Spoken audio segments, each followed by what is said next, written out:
어느 날 아침 자고 일어났는데 손가락 끝이 찌릿찌릿합니다. 처음에는 그냥 혈액순환이 안 되나 보다 하고 손을 주무르며 넘겼죠. 그런데 며칠이 지나도 이 저림 증상이 사라지지 않고 오히려 팔뚝까지 욱신거리기 시작합니다. 덜컥 겁이 나기 시작하죠. 혹시나 뇌졸중이나 중풍의 전조 증상 아닐까? 가슴이 쿵 내려앉습니다. 병원에 달려가 검사를 받아보니 의사 선생님이 뜻밖의 말을 합니다. 뇌에는 아무 문제가 없습니다. 범인은 바로 선생님의 목입니다. 네, 목이 아픈 적은 별로 없는데요. 라고 반문하시겠지만 목 디스크가 터져서 신경을 누르면 목보다 팔과 손이 더 저리고 아플 수 있습니다. 오늘은 서울대 정선근 교수의 백년목을 통해 수술 없이 목 디스크를 낫게 하는 기적 같은 이야기를 들려드리겠습니다. 우리 머리 무게가 얼마나 되는지 아시나요? 볼링공만한 5kg 정도입니다. 이 무거운 머리를 가느다란 목뼈 7개가 하루 종일 받치고 있는 셈이죠. 건강한 목뼈는 옆에서 봤을 때 알파벳 C자 모양으로 오목하게 들어가 있습니다. 이 C자 곡선이 스프링처럼 머리 무게를 분산시켜 주기 때문인데요. 이것이 바로 신이 주신 충격 흡수 장치입니다. 여기 65세 김 여사님 이야기가 있습니다. 손재주가 좋아 손주들 옷을 직접 떠주는 게 낙인 분이셨죠. 하루 종일 고개를 푹 숙이고 뜨개질을 하셨습니다. 그런데 어느 날부터 어깨 죽지가 찢어지는 듯 아프더니 팔을 들어 올릴 수도 없게 되었습니다. 김 여사님의 목을 엑스레이로 찍어보니 그 예쁜 C자 곡선은 온데간데 없고 뻣뻣한 일자목이 되어 있었습니다. 고개를 앞으로 1cm 숙일 때마다 목뼈가 느끼는 하중은 2에서 3kg씩 늘어납니다. 우리가 스마트폰을 보거나 뜨개질을 하느라 고개를 60도 정도 푹 숙이면 목에는 무려 27kg의 무게가 실립니다. 7살짜리 아이를 목마 태우고 있는 것과 똑같은 무게를 가느다란 목뼈가 견디고 있는 겁니다. 디스크가 터지지 않고 베길 수 있을까요? 또 다른 사례인 박 선생님은 등산도 다니시고 건강관리에 철저하신 분입니다. 그런데 유독 밤에 잠을 잘 못 주무십니다. 목이 결려서 자꾸 깬다고 하세요. 알고 보니 박 선생님은 TV 볼 때 쓰는 높고 푹신한 쿠션을 그대로 베고 주무셨던 겁니다. 높은 베개는 자는 동안 내 목을 강제로 꺾어놓는 고문도구와 같습니다.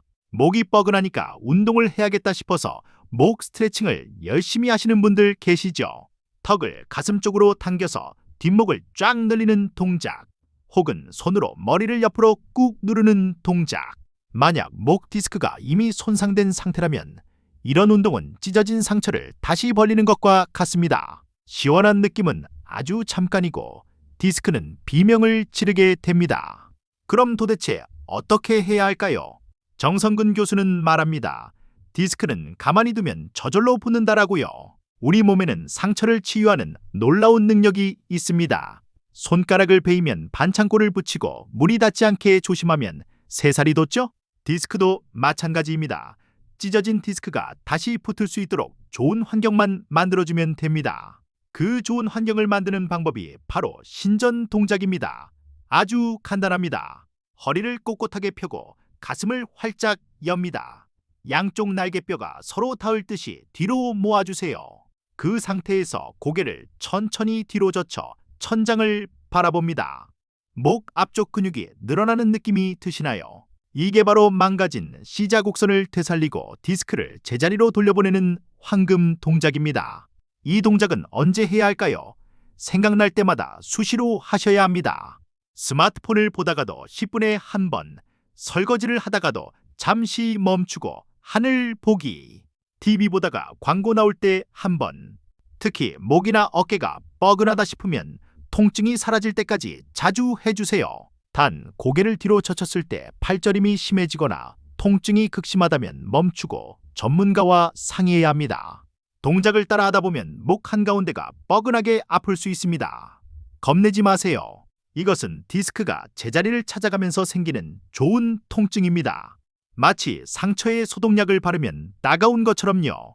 하지만 팔이나 손으로 찌릿하게 내려가는 통증, 방사통이 느껴진다면 동작을 멈추거나 고개를 젖히는 각도를 줄여야 합니다. 내 몸이 보내는 신호를 잘 들어야 합니다. 신전 동작만큼 중요한 것이 나쁜 자세를 피하는 것입니다. 스마트폰을 보실 때는 폰을 눈높이까지 들어 올려주세요. 팔이 아프다고요? 목 디스크 걸려서 수술하는 것보다 팔 아픈 게 100번 낫습니다. 시선을 아래로 깔지 말고 정면을 보는 습관. 이것 하나만 지켜도 목 건강 점수는 50점 따고 들어갑니다. 컴퓨터 모니터나 TV 화면도 마찬가지입니다. 화면의 높이를 무조건 높이세요. 모니터 받침대를 쓰시거나 두꺼운 책을 받쳐서 화면 상단이 내 눈높이와 맞거나 살짝 높게 해야 합니다. 거북이처럼 목을 앞으로 쭉 빼고 화면을 보고 계신다면 지금 당장 턱을 당기고 허리를 펴세요. 당신의 목이 숨을 쉴 수 있게 해주세요. 잠잘 때도 시자 곡선을 지켜야 합니다. 너무 높은 베개는 갖다 버리세요. 뒷머리가 닿는 부분은 조금 낮고 목을 받쳐주는 부분은 살짝 도톰한 베개가 좋습니다. 수건을 돌돌 말아서 목 밑에 받치고 주무시는 것도 좋은 방법입니다. 자고 일어났을 때 개운하다면 그게 바로 나에게 맞는 베개 높이입니다. 앞서 말씀드린 뜨개질 왕 김 여사님은 어떻게 되셨을까요? 뜨개질을 잠시 쉬고 생각날 때마다 목을 뒤로 젖히는 신전 동작을 꾸준히 하셨습니다. 3개월이 지나자 찢어질 듯 하던 어깨 통증이 씻은 듯이 사라졌습니다. 이제는 30분 뜨개질하고 5분 스트레칭하는 습관을 들이셔서 손주들에게 다시 예쁜 옷을 만들어주고 계십니다. 수술 없이 생활 습관만으로 이뤄낸 기적입니다. 마지막으로 걷기입니다. 걸을 때 땅바닥 보고 걷지 마세요. 가슴을 펴고 고개를 살짝 들어 먼 산을 바라보듯 걷는 것이 좋습니다. 이렇게 걸으면 자연스럽게 목의 시자 곡선이 만들어지고 척추 전체가 건강해집니다. 햇볕을 쬐며 씩씩하게 걷는 당신의 모습. 그것이 바로 백년목을 만드는 가장 아름다운 자세입니다. 목 건강 어렵지 않습니다. 나쁜 자세는 피하고 좋은 자세는 취하고 틈틈이 하늘을 보며 신전 동작을 하는 것. 이 세 가지만 기억하면 여러분의 목은 100년 동안 튼튼할 것입니다. 지금 당장 스마트폰을 내려놓고 고개를 뒤로 젖혀 천장을 한번 바라보세요. 그 시원함이 건강의 시작입니다. 오늘 정보가 유익하셨다면 구독과 좋아요 누르시고 소중한 목 건강 꼭 지키시길 바랍니다. 감사합니다.